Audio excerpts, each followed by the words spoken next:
yesterday there were like 7 new Aquaman posters that were released, right?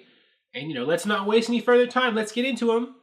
I am on the Warner Brothers Pictures Instagram account where they posted all of them yesterday, right? Yeah, down there it says 22 hours ago, so that would be yesterday.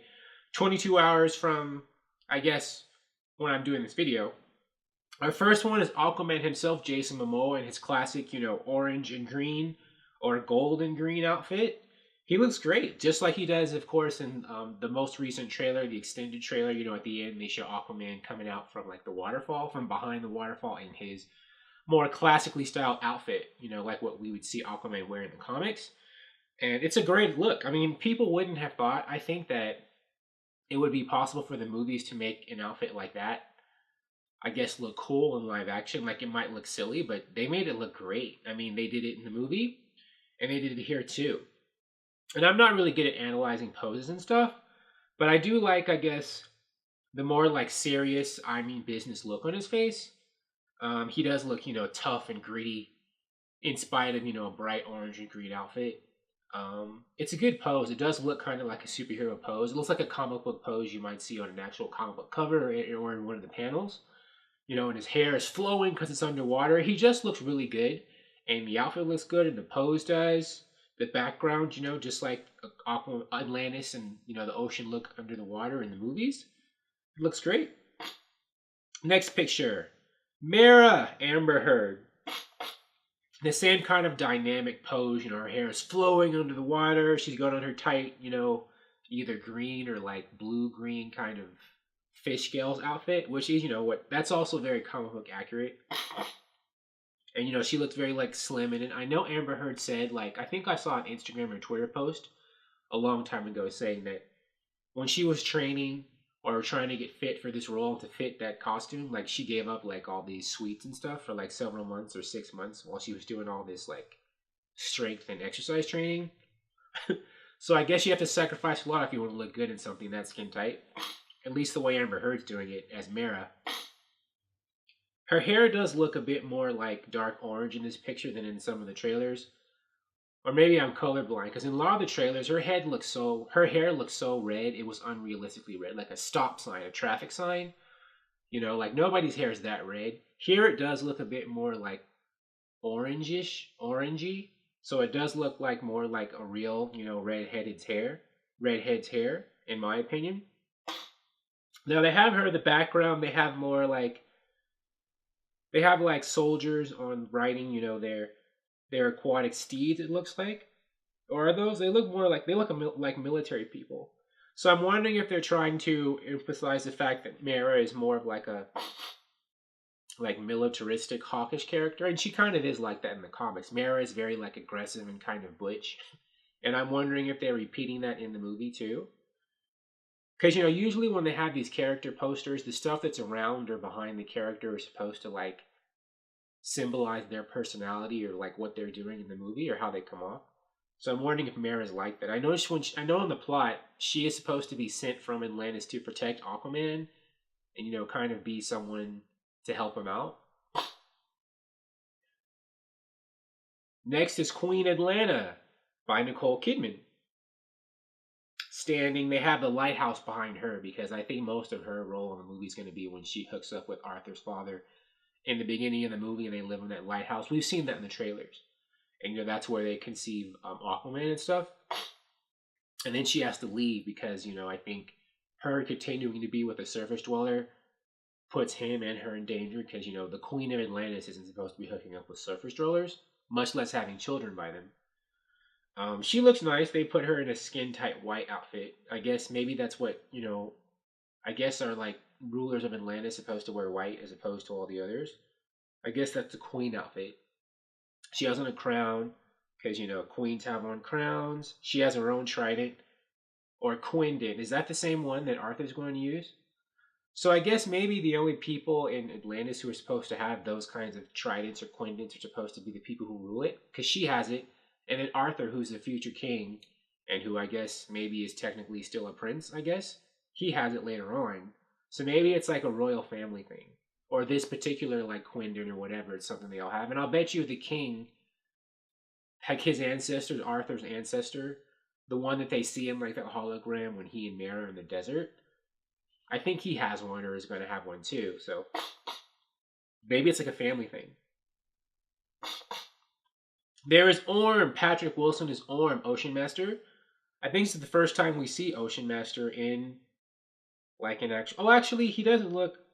Is that his Ocean Master outfit, or is it just like a soldier outfit? I'm not sure, because the helmet doesn't exactly look exactly like Ocean Master's. No, I think this is just him as King Orm, like it says at the bottom. This is his King outfit. And I don't know if he's holding a Quindent too, like Nicole Kidman had, because he is a member of the royal family too, or if it's just a regular trident. They don't all have to sport the same outfits and gear, right? So I guess this is more like a military battle outfit. Like we've seen like clips from the trailers where I think he's fighting Aquaman in some underwater contest or like joust match. And is he wearing that here? I don't remember. So maybe this is more of like his king, his battle king outfit.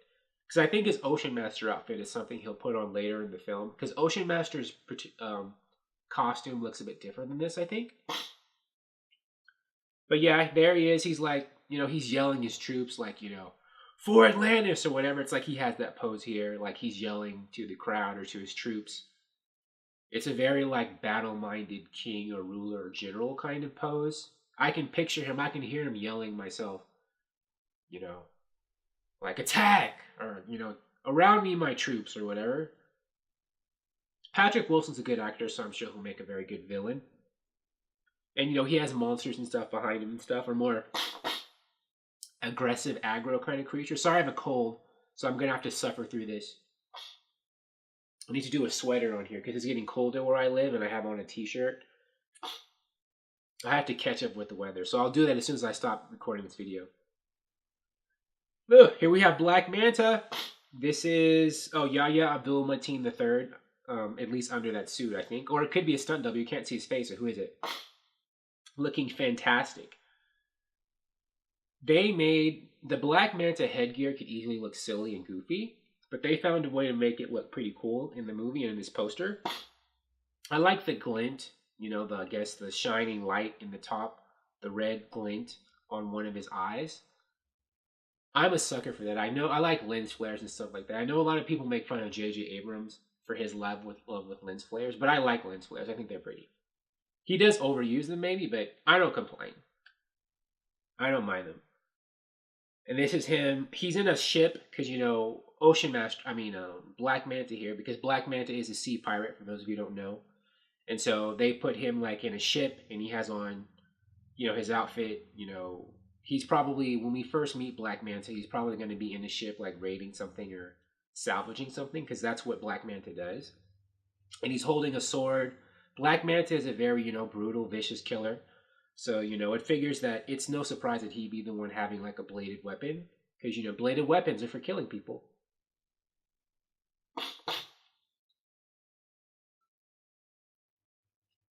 And Volko, played by Willem Dafoe. That's a nice outfit. I guess that's his royal advisor outfit. So the fact that they gave Volko a character poster does make me think he's going to be a pretty important supporting character in this movie. And not, someone who has a few lines and leaves. Like I said before, I think Volko is going to be like someone who maybe seems like an ally of Aquaman at first, but then becomes like an enemy by the end, or has been an enemy all along, is manipulating behind the scenes. Because the character is like that often in the comics. He believes he's doing a good thing a lot of times, but, his way of achieving good things is by, tricking people or doing stuff behind the scenes. He does look, Volko in the comics these days, he's kind of like heavy set and bulkier, and Willem Dafoe is very like thin, much thinner and more wiry looking than Volko is in the comics. So this is going to be kind of a different Volko, at least visually. King Nereus, played by Dolph Lundgren. Excuse me, I gotta blow my nose. All right. Dolph Lundgren is riding, I don't know what that is, like a sea dragon or like a toothy seahorse. I'm not sure what that is, but I guess that's just what he wants. I don't know, that's his armored underwater steed. He's a sea general or a sea king, right? He's the king of Zebel, right? That place that Mara comes from. Mera has the power to control water, and all Zebellians, from what I remember in the comics, everybody who lives there, I think, has that power, and most of them. So I'm wondering if he's the king of that area, and that's what the king of Zebel rides. He's definitely geared up for battle. You know, he has on his helmet, he has on armor, and looks very serious and stern, as I would expect a war general to look. You know, not too much smiling and stuff when you're in the business of kill or be killed, right? As it is when you're fighting. He does look very regal and very like he means business. So I like it. I like the colors on the, I don't know what that's called. You know, on the creature, you see those things flaring out, and they look, you know, very like rainbow like, or very, you know, there's a lot of color on them. And I think that when it comes to the like production design of Aquaman, they aren't going to hold much back. You know, Atlantis and Under the Water is going to look very colorful, very vibrant. And I like that. This is going to be a very visually interesting movie, as we can already tell from the trailers we've seen so far.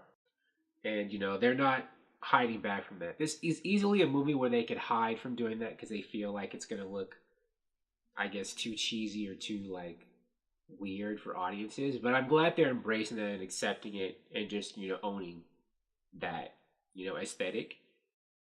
You know, I don't think they should run from it. They should be authentic to what an underwater world would be like. And they are.